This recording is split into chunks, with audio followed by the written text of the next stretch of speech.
Radio Bypass, bringing you rock and roll music that deserves to be heard. Discover new bands. Here's some old favorites on Radio Bypass. Hey, rockers, we've got another musician joining us today that's creating rock and roll music that deserves to be heard. And you need to know about this band. The band is Fraxures, and joining us from Fraxures is lead vocalist Travis Neal. How you doing, Travis? I'm great. How are you doing? I'm good, man. Thanks for taking some time for Radio Bypass. I'm excited to talk to you about Fraxures and your debut single, or your current single. I guess it's not technically a debut. Yeah. But it is a new band for me, I'll be honest. I was not aware of Fraxures till now, until last month. So I thought it would be great if you could tell us a little bit about the band. How did the band come together? How long you guys been together? I guess if we could consider Fraxures being a active project since, kind of pre-pandemic, probably right before it happened.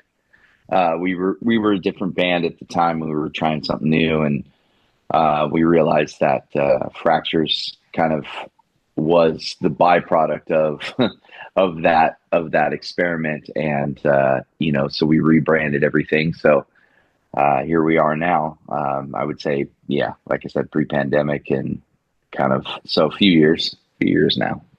Gotcha. Well, that's cool. And you had an EP or something out once before, right? Like in maybe 3 years ago or so. Yeah, the Firewater Sessions. That was kind of like the beginning of the band, so to speak. The end of the old band and the beginning of the new band. Gotcha. Well, the debut single that we've got to hear, I played it on our music show last month, and we'll add it to the end of our chat here today as well. Awesome. Blackheart Serenade. Love the song. There's, it's definitely metal, but also there's just this melody that is in there as well. And I love the way the song was written. Were you the writer of that song? Yes. Yeah. Lyrically, melody wise. Yeah, that was all me. I came in with I guess you could say the meat and potatoes of it. And then Nolan came in, with his vocals and his ideas, and just kind of peppered in some spices to it, and now we got it. So that's great. Yeah. Cause I love the way it's structured. And lyrically too. I mean, I think it's just a really cool song. And again, guys, if you didn't hear it when we played it on the music show, you're going to hear it and you're going to love it. But what else could you tell us? So we've got this leadoff single. I'm assuming, hopefully, that there's an album cooking, but I know we're in a singles world today as well. Any idea? Do you guys have any plans of maybe some more singles over months, or do we have an album coming? What can we expect from Fraxures? The plan is we have 3 to 4 singles that we're going to release, and then the plan is to release the full record, hopefully, if all works out, in the fall. Blackheart was the first single from the record. We felt it was a great song that showcased, basically a well-rounded version of what we are. And it allowed us to kind of reintroduce ourselves to our fan base due to our time away. And also, kind of with the evolved sound of what we have. So definitely a full length. We all kind of really wanted to go that route. We talked about singles. We talked about another EP. And us as musicians, and as long as we've been working together with each other, even pre-Fraxures, we just kind of felt we owed it to ourselves, and the people that have followed our band this long to put out a full length. It's been kind of like a milestone for us, and we're really, really excited. We took a lot of time to create the record. It's in the mixing stages right now, and we're really excited for people to hear it. So you feel that this will be this album will be a really good representation of what Fraxures is in 2025 then? Absolutely. It's still very familiar to those that are familiar with the band. but it's definitely a lot different in the same, in the same aspect. Mhm. Gotcha. Yeah, and tell us a little bit about yourself because I understand you've been in some other metal bands prior to this as well. You've been at it for a while, um, and not, again, sorry to say, I'm just learning of you and No a little problem. bit about your background, but I'm always intrigued by that, and I love learning about new bands and new music, and always kind of curious, about the journey people have. So has everything been, metal for you, or have you been in other types of bands as well? Yeah, for the most part, I guess I could say that I've made, my career in music. I mean, mostly doing heavy stuff. I was in a band called Divine Heresy that was uh, pretty aggressive, pretty extreme, pretty straightforward without being like a death metal band or anything like that. It was kind of led by guitarist Dino Cazares from Fear Factory. Hmm. It was basically Fear Factory on steroids, if you can imagine that.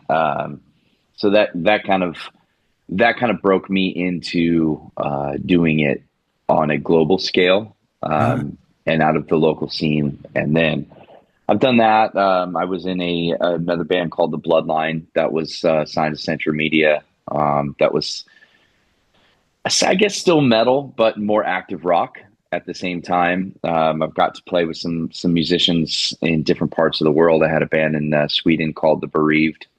That was, melodic Swedish metal, which I love.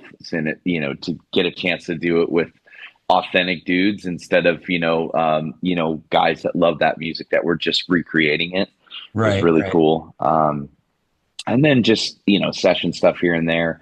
I do dabble in a lot of other stuff besides metal. Like I said, I've been playing metal my whole life, so I do. I have like kind of a solo thing that I do that's more singer songwriter with elements of like electronic and pop music in there too, which I love. And so I guess long story short, yeah, metal, and then I tend to dip my toes into other ponds as I walk along the path of heavy music.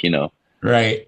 Well, yeah, that's kind of why I asked because I'm always amazed. Like, my love of metal is really, out of date, right, from a long time ago. Because what I would consider true metal bands that I've always loved are like, the Iron Maidens and Judas Priests and stuff like that, Metallica.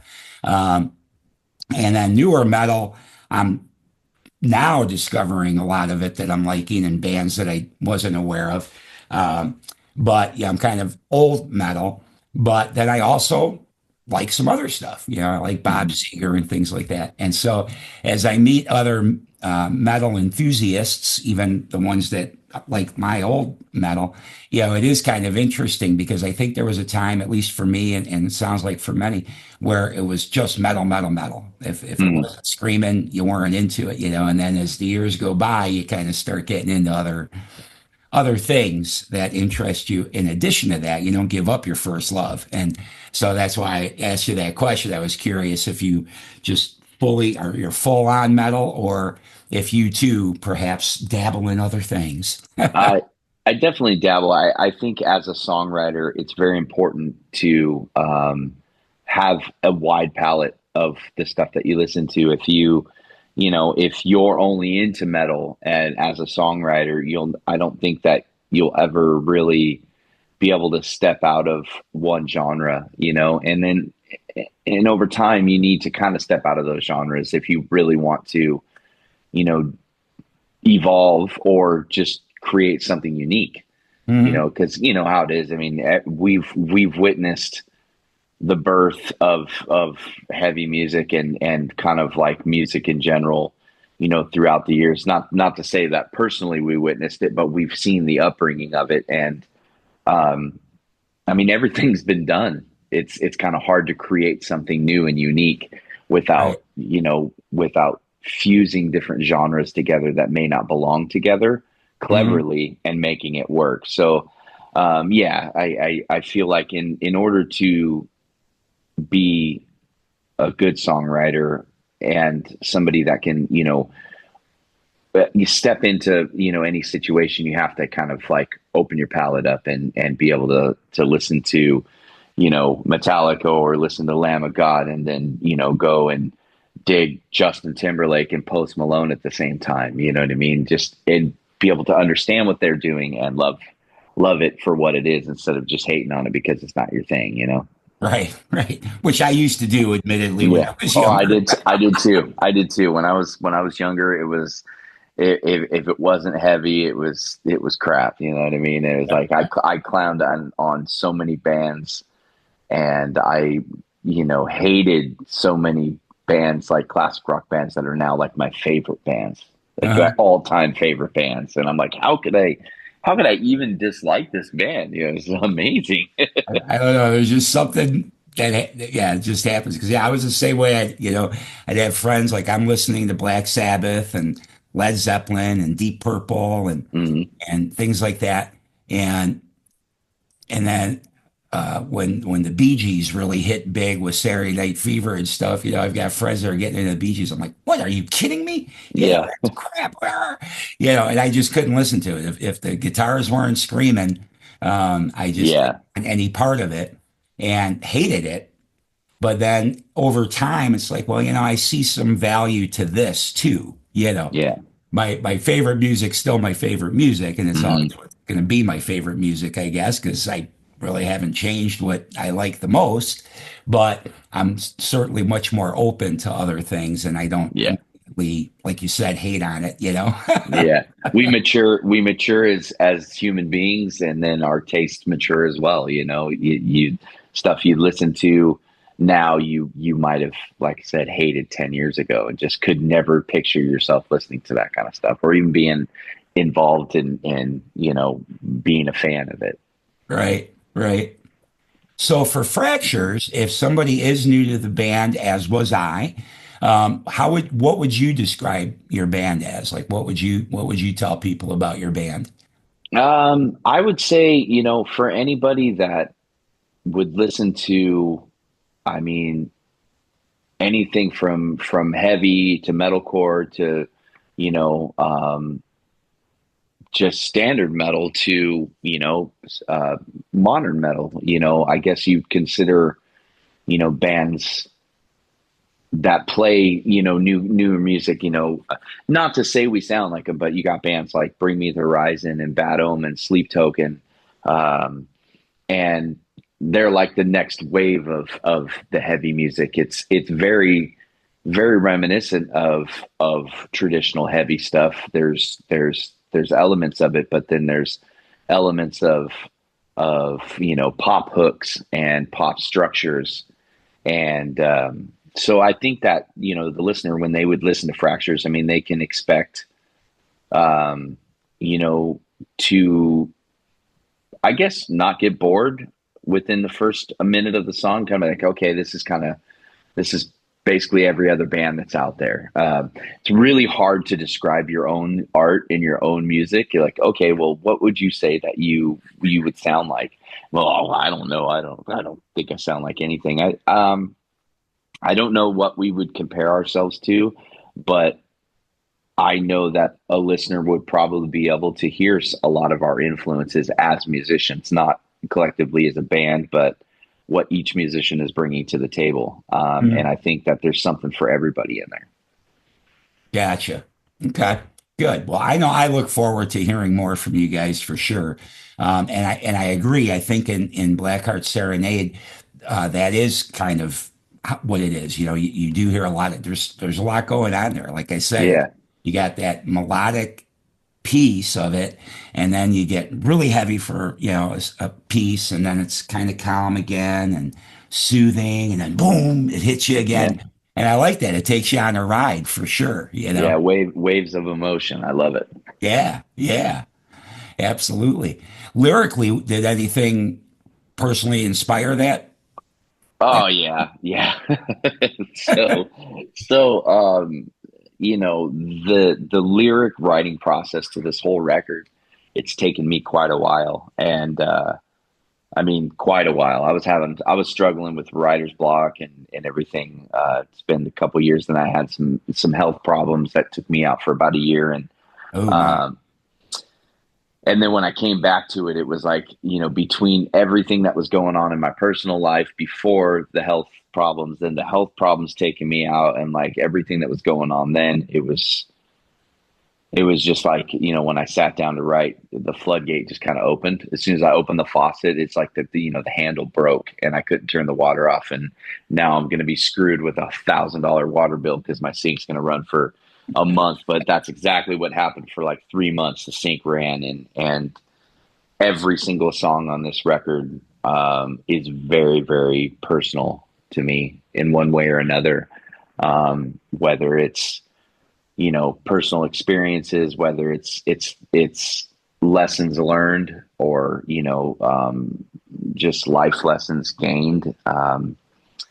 It definitely digs deep. And that's another reason why I'm really excited to put it out, because,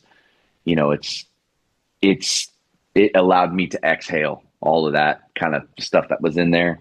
And, being a fan of music and being a fan of a lot of bands that do, pour their souls out into their music. I can identify with those songs, and they take me to a place, where maybe where I was struggling, and I hear that somebody else, somebody I look up to was struggling and got through it. And this is kind of their experience. And I know that there's parts of these songs that will help other people get through some tough times as well.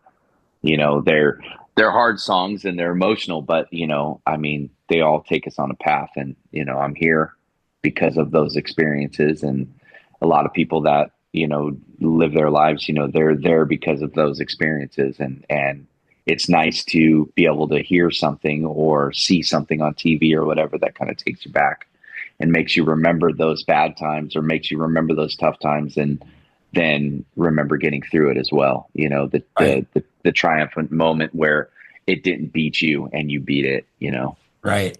Yeah. The only good thing about going through bad times is that it does make you appreciate the good times. Absolutely. That's the good part of it.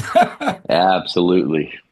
Yeah, I love it when songs, when songs are written from that place, because I know sometimes maybe, it could be almost too emotional for the singer and hard to sing when you're doing it Mm. live. But at the same time, I feel like when it's like that, although I mean there have been singers that they could sing a song somebody else wrote, and it still feels like it's their story that they're telling, but oftentimes that's not the case. And so Yeah. sometimes I think when it's coming from so deep inside your heart and soul, it translates through to the listener, and then those are the songs that we all gravitate toward. Oh yeah. And and Yeah. and being able to feel like, okay, I'm not the only person that had this, whatever that is, that's coming out in that song. Yeah. Some of my favorite singers that I've picked up from and influenced by throughout the years are, singers that can write lyrics and sing a song and to the listener, and you can listen to that song and literally close your eyes and know exactly where they were at when they wrote it and exactly what they were going through. And you could feel it. You can feel that energy kind of push through the music. And that's what, I'm an emotional guy anyway, so I tend to write emotional, and, it's just, most of the time it's negative emotions, but hey, that's how us musicians, we bleed, we exhale our traumas through our music. And I mean, that's why we love music, because people exhale their whatever it is into their music. And that's why we love these bands, because of, their personal energy that they put into it, whether it's good, Right. whether it's bad, whether it's, all over the place. I mean, it's the all over the place ones are the best ones. Yeah. I mean, we I love agree. Pink Floyd. I mean, it's all over the place, That you know, it is. and it's one of the most amazing bands on the planet, in my opinion. Right. So, Yeah, no, I agree with you. And you talk about different people that you like, listening to Blackheart Serenade, your vocals. I mean, there's a lot of ways that you're singing, right? Because of the way the song is structured. So So we know you love metal, of course, but I feel like you had to have a couple of different singers that were probably influential in creating some of the different sounds that I'm hearing coming out of you. Who were a couple of your main influences, would you say?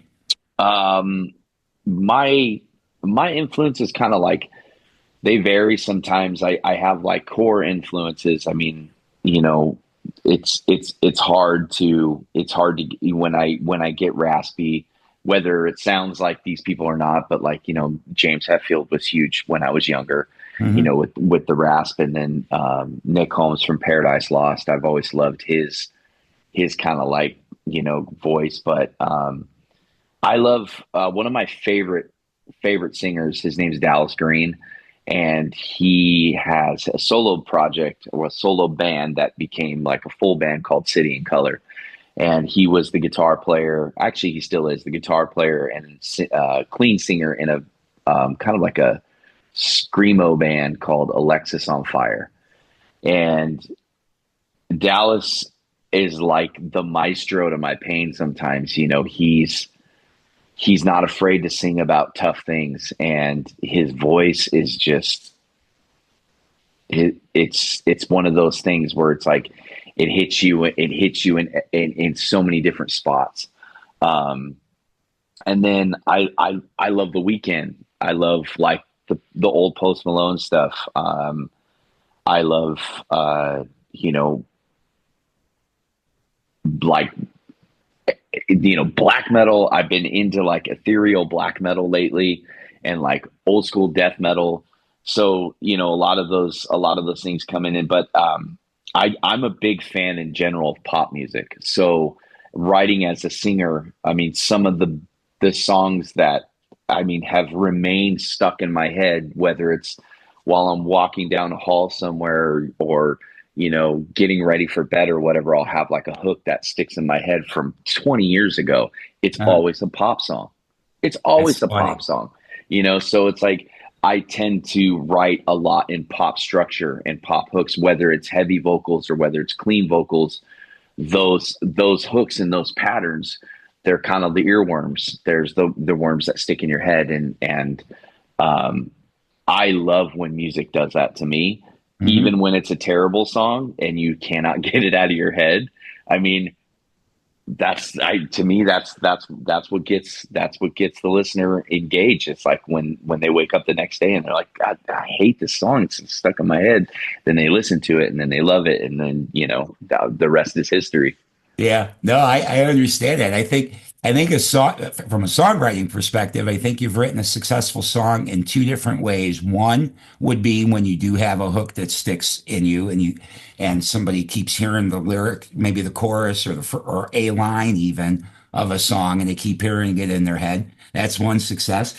And the second, when you can take a song that maybe does have a ton of instruments in it, and it still sounds really cool with just an acoustic guitar and a vocal. Mm, If you yeah. strip the song down and it still sounds cool, you've written a successful song. And then if it sticks in your head, Yeah, I would love to transcribe, Blackheart into an acoustic song. We had a single on our Firewater EP called Remember, and we did an acoustic version of that. We haven't released it yet, but that was kind of like one of the things that we did in the studio. When we set out to record this record, we got like 14 songs ready Mhm. for this thing. Obviously, 10 or 11 are going to go on there, and we decided to go in and just kind of, break down some of the other songs. And Remember was one of them. And I think I'm interested to see if we can do Blackheart like that too, because my brain goes immediately to like that acoustic soul vocal, take a song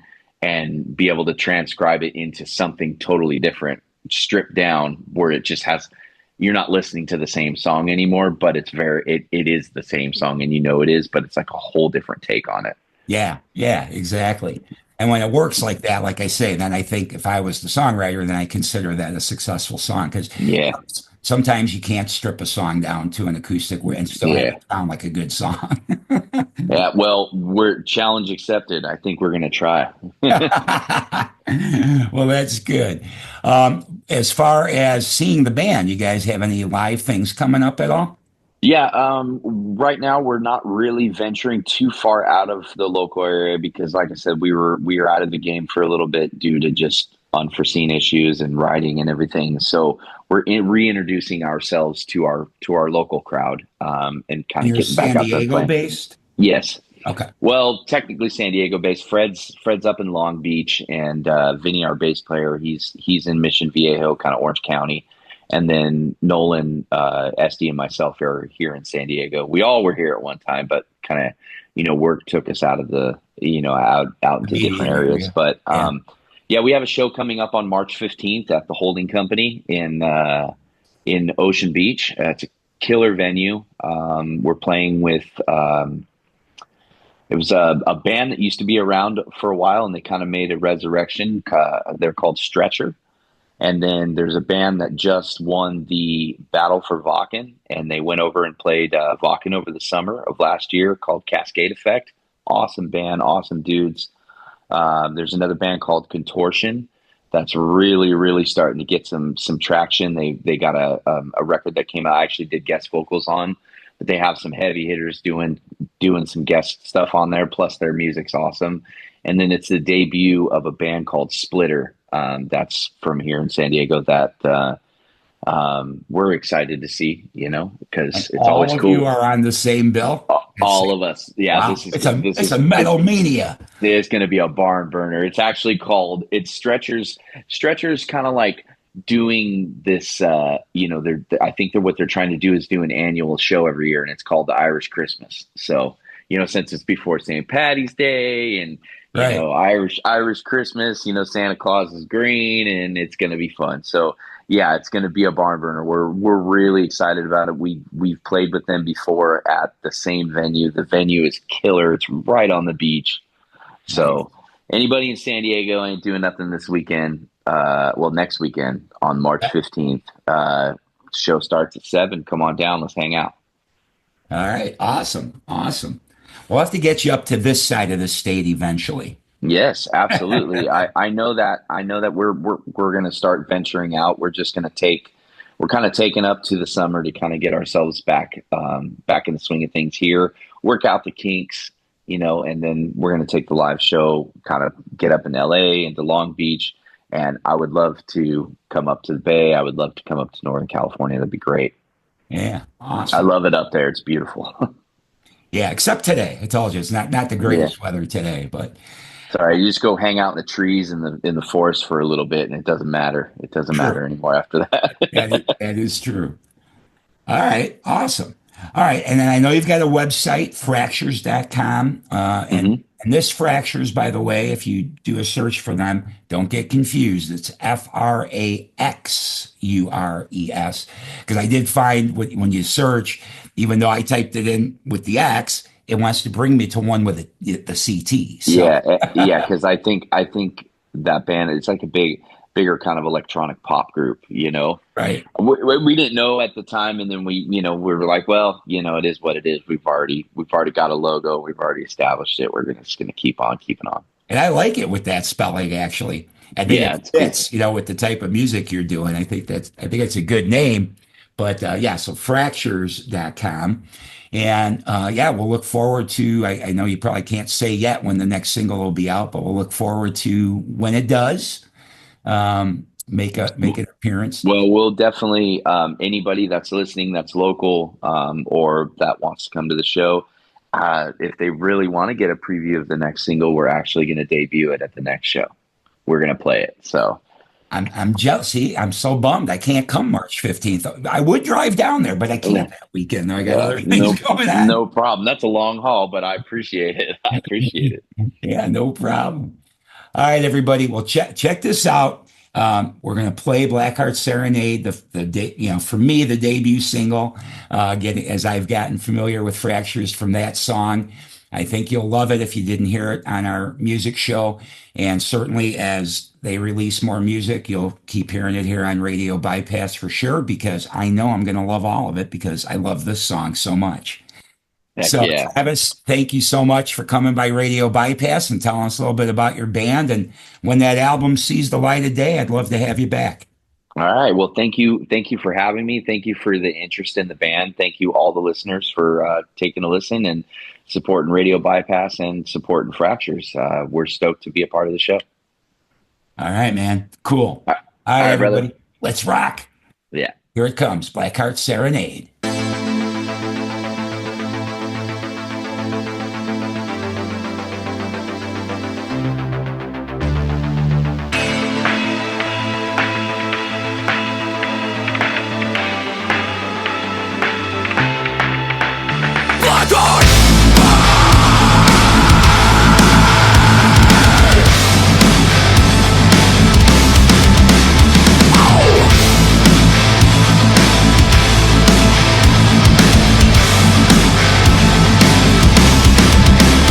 With every splinter in my heart, I can feel them tearing through red to dark. Who's to blame? Who's to blame? I am the moth into the flame. I just fall